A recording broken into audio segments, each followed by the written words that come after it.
This is the Brewing Fiction Podcast, where we dive deep into the world of fiction alongside its writers. In the following episode, you will hear the up-close and personal journey into the worlds created by our guest.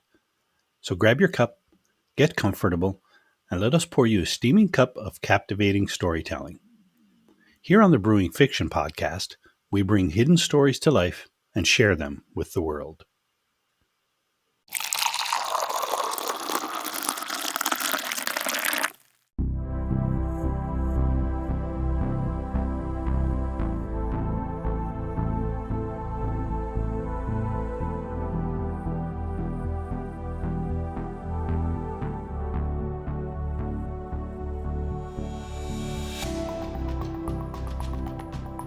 Tell me a book that has made you cry in the past. Oh man, I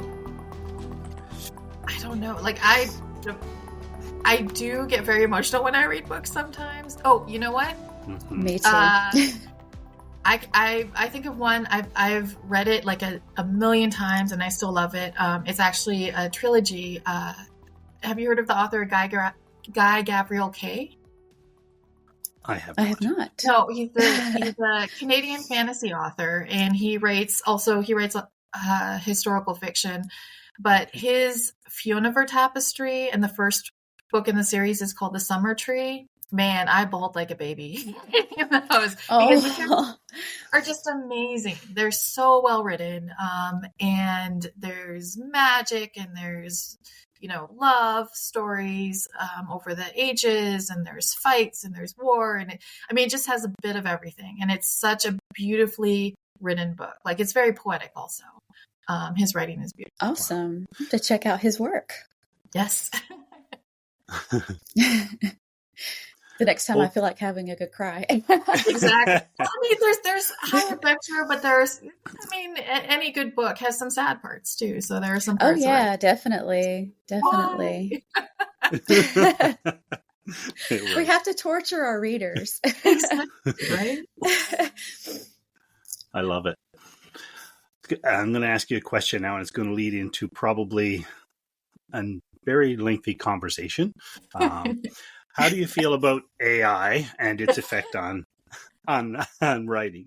I knew where this was going. Okay. You knew we had to ask that question. Well, AI, what is being used right now for writing is sort of, because we're sort of on the cutting edge of it. It is being used in some good ways and being used in some bad ways.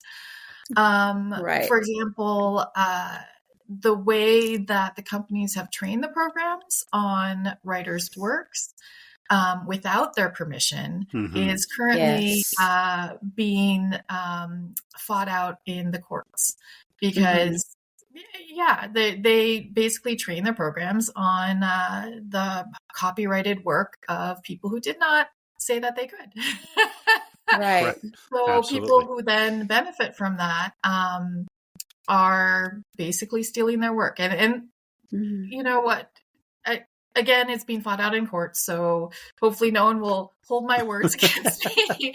But I would not really enjoy someone taking my words and putting them in a program and having someone spit out something new, but taking my style of writing. Right. Yeah. And it sort of begs the question, why are we writers? We write because we love it. We write because we have a story to say. We have something unique to say. And when someone breaks it down into dollars and cents, it sort of takes that away. And it's a business. I make my living off of it. Other people make their living off of it.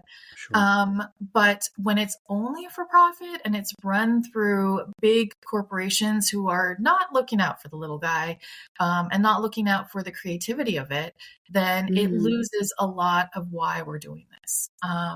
So I am definitely on the non-pro AI side of the equation. And I'm doing my part, hopefully, to fight against it and have other authors be hopeful about something that seems to be right now something threatening what they love to do.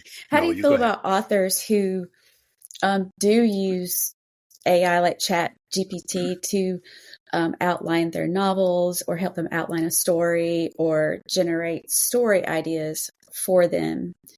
How do you feel about that? There's a fine line. So yes, I totally agree with that. It's hard right now because honestly, technology will always outpace laws. Technology will always outpace what we know something could or should do. So I know authors who do that. Yes. But I feel like the regulations should catch up with that. One thing that I've proposed actually in my writers group, and writers were like, oh, that sounds like a great idea. I feel like it should be regulated like songs are regulated. So if you play a song on the radio, then the artist gets some pennies, on each song, each time it's played. Yeah. I feel like if they did that with authors, like if authors gave permission and said, okay, well, anytime that my work is referenced or used or whatever, then I get a cut of it. I get a royalty in some way. Mm-hmm. I mean, that's how authors, like they sell a book, they get a royalty from their publisher. So if there was some way to make it equitable, to make it like fair, to the people whose work is being used, I think that would be a good solution. And the companies could make a profit. The authors would not be cut out of that. And they're the ones who are producing the work. So they're the ones who should also be getting some sort of compensation for it. Right. Do you run any other type of groups? You have a poetry group. What does your writing group focus on mainly? My writing group is actually... We have writers who write different things. Most of us do focus on speculative fiction. But we have, for example, we have literary writers, we have poets, we have like just commercial fiction, women's fiction. So we're welcoming of all, but we do warn people if they're joining our writers group. Most of us, you're going to see like a spaceship, probably a dragon. Dragon, so if you don't like that, we're probably not the best group to join. Yeah, sounds like a good place for me. Exactly. That's my favorite. So is your group on Facebook or how does it work? Oh, we're on Meetup, and we like to keep it small, so it's called Fairfield Scribes. And that actually is how our press started. So we started out just putting together, this was before my time, before I joined the group. The group put out an anthology of just like their fiction. Cool. And it was zombie stories. Nice. Yeah. And then I came in and they're like, well, we were thinking of doing another anthology. So let's see who will be the editor. We're all editors, all writers. And I was the last one. I don't know if you know the whole thing where it's a kid's thing where if you say not it, you touch your nose. So I was the last one to do that. So I was the editor for that. And I don't do things by half measure. So after that, we started producing regular anthologies. We started a literary magazine. We now run an annual contest with cash prizes. So again, I went from one anthology to publishing lots of things. That's really awesome. I know how much work it is to publish, to edit and publish anthologies. It's a lot of work, but it is a labor of love. Yes. Because I love it. I love doing it. So I think we're lucky to be able to do what we love.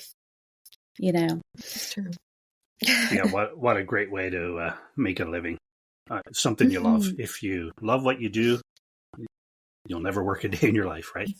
So let's keep going with AI. And if you wouldn't mind, Alison, sharing your project. Have you started Author versus AI quite yet? We're about to start. Yeah, of course, I there's thought you stuff were. going on Yeah. in the background. But yeah, so as you said, my project is Author versus AI. And this is how I am fighting back. The little person is fighting back against the big corporation.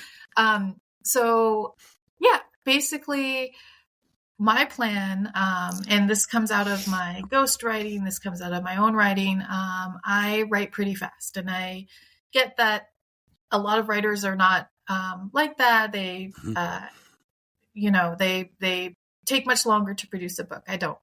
Yeah. So I currently write for clients and for myself about a book a week, about 40,000 words a week.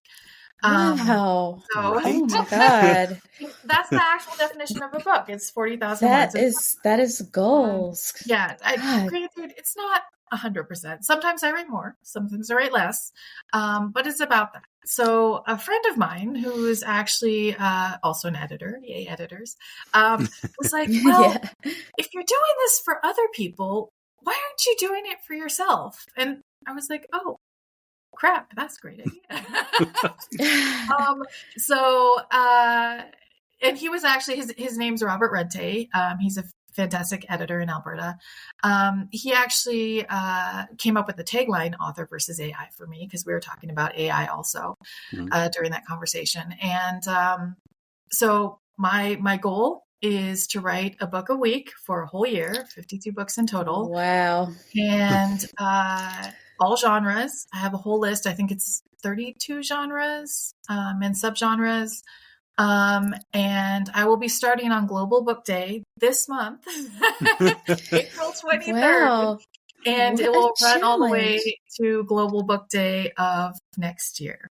And the goal is use no AI at all, not in the books themselves, not in the writing, the composing, the outlines, anything.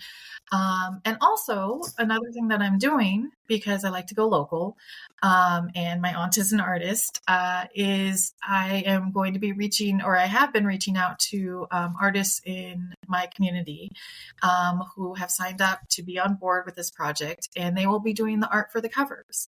And I will be paying them to do the art for the covers. So paying them, fair compensation for their work.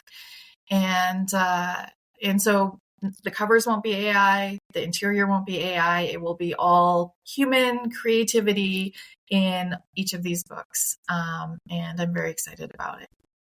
Oh boy, yeah. That sounds amazing. It does, right? So is this a challenge for anyone to join? This, like a book a week? Is this something you challenge yourself?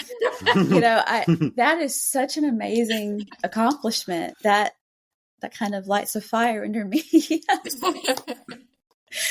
Oh, that's so great. So what is your first idea, for the book you're going to start on Global Book Day? Do you already have an idea, or are you going to sit down that day and come up with an idea and go from there? Well, I have all the outlines prepped. So I'm going to keep it a surprise. It will be speculative fiction.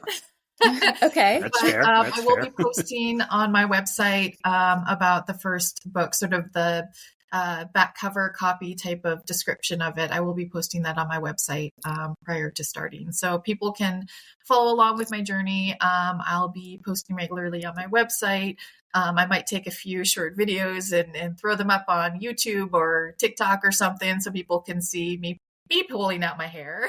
Like, why did I start this? But yeah, there'll be ways to get in contact. I'm also planning on going to local libraries where people, if they want to come up, I'll post where I'll be and when they can come up and ask me about it if they're interested. So, oh, that's cool. That's a cool idea. It'll be fun. Global Book Day.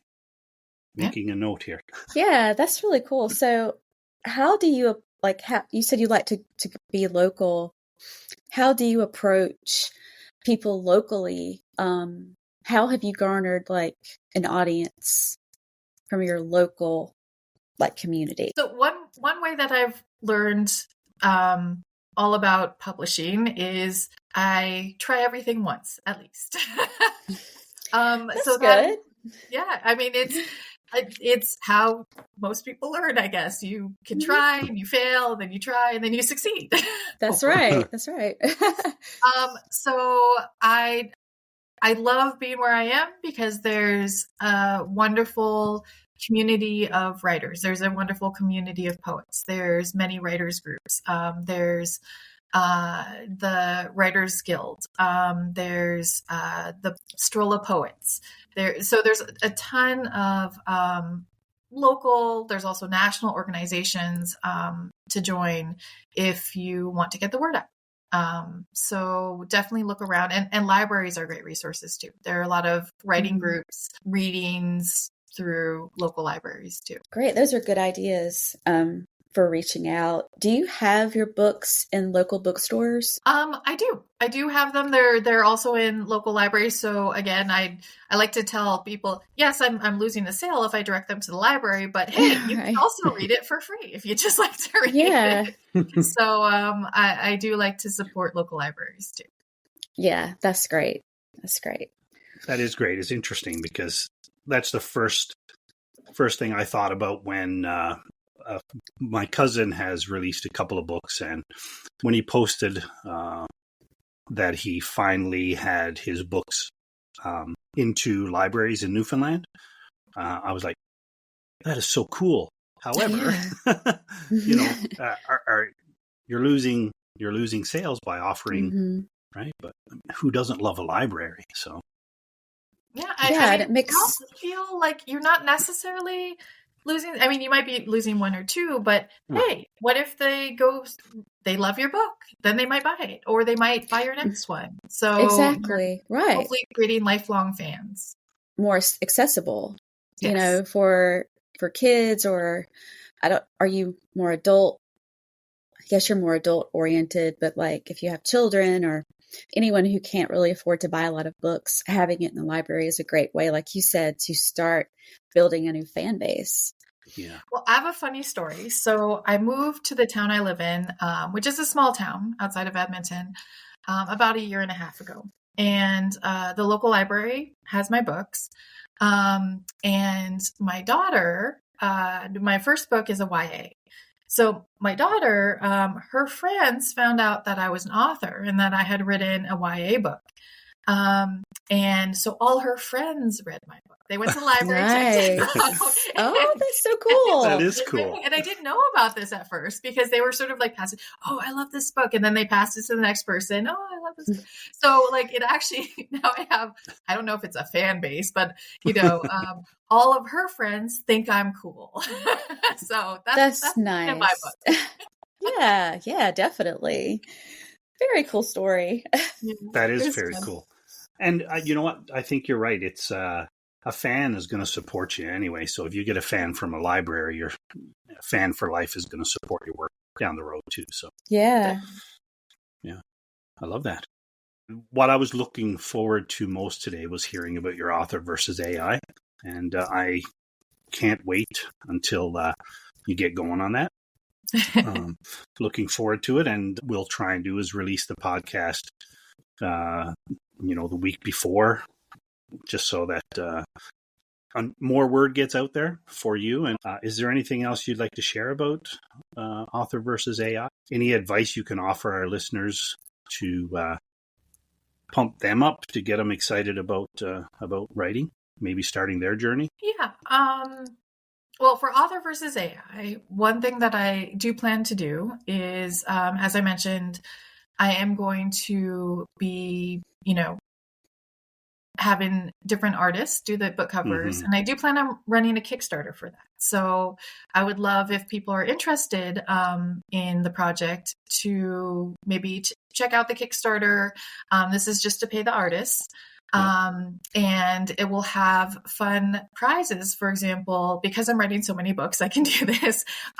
People can pledge and then be a character in the book. They can be like a main character, or they can be a villain, or there are a couple other things that I'm offering, such as editing. I'm an editor, so if you'd like to, support the project, one of the gifts back is to have a one-on-one editing session with me.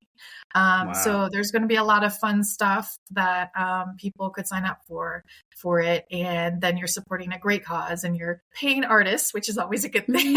Yes, indeed. For the project. So that's not off the ground yet. So I wish I had a website link to give you, but I don't yet. But it's in the works. Because the publication will come down the road. It's not going to be all at once. But for writers, yeah, I love being a publisher, because not just do I get to work with great authors who have already been published and, this is part of their journey, but there's no better feeling than being the publisher for someone's first piece. Yes. It's such a wonderful feeling, and it is. I love working with new writers.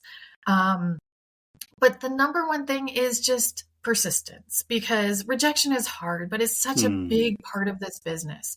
And I could wallpaper the inside and the outside and the roof and the basement of my house, all the rejections I've received. And so what I like to tell new writers is you can look at everything I've done and awards and all that kind of stuff and be like, wow, she did it.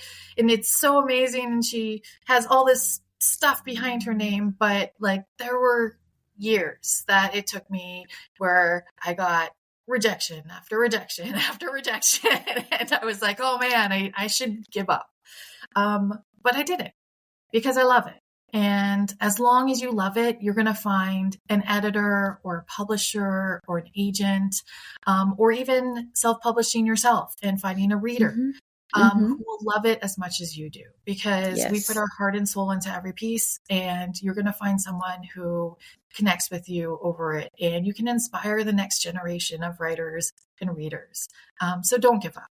Keep on going, take it on the chin and keep on going. Great advice.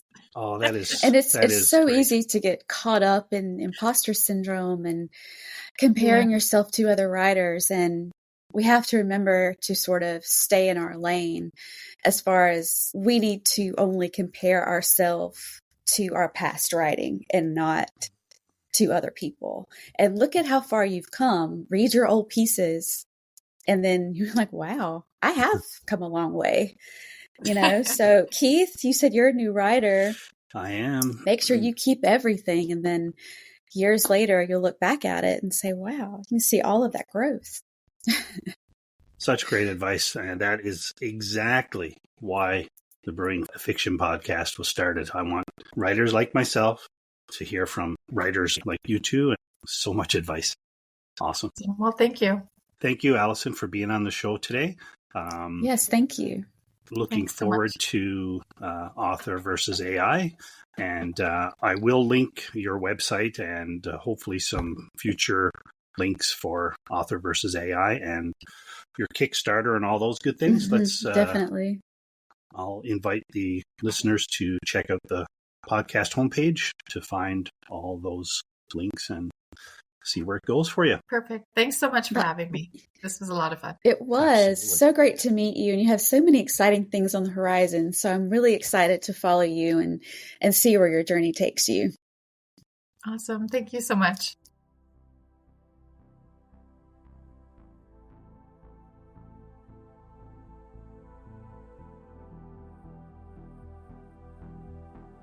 What an inspiring episode from Alison. She started her challenge of 2 million plus words in 365 days on April 23rd. Visit authorversusai.com to follow along, or drop by the podcast homepage for more information. Join us next week when Swift Current, Saskatchewan's own Devin Ullman drops by to talk about Dead Prairies Productions, his nonprofit movie company that creates low-budget, independent horror movies. Devin shares how his journey has unfolded since writing and releasing his first movie in 2012 called Zombageddon, to the upcoming release of Gorfer's Final Gnaw, set to premiere on May 11th, 2024.